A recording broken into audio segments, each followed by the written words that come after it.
Today's screen capture is how to turn a photo into black and white in Adobe Photoshop. So first of all, we're going to new image, file, open, or Control O, open it, run it through the camera raw filter, bring it up a little bit.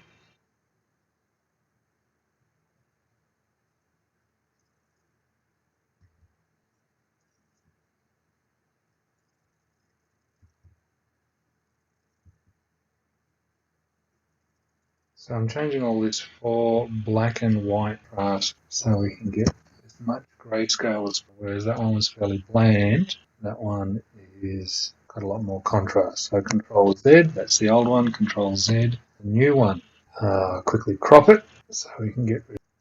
So the way to do Photoshop black and white is go to Image, Adjustments, and Black and White, or Alt-Shift-Control-B. This turns the picture into black and white immediately and brings up a slider box for you to try and fix everything. So reds, I'm going to take my reds up a little bit so I can get my boards darker. Yellows, this one you play with. You slide, do a bit of experimenting, because remember it's in black and white. So all it's doing is turning each colour into no greens in that photo virtually whatsoever, so that doesn't matter. Blues all over there.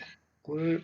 Now remember, with any black and white photo, what you want is some black, some white, and a nice mixture of grayscale in between. Trying to get a nice balance. Black, white, and grayscale. And that should do. I'm happy with that. Hit OK.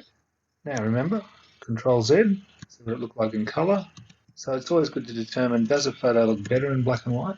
And we'll go with that as yes.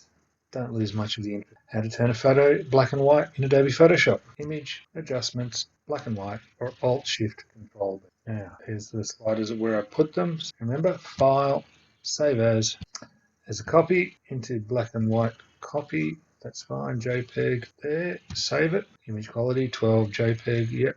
Okay. And now don't always remember keep the original. Save changes to no.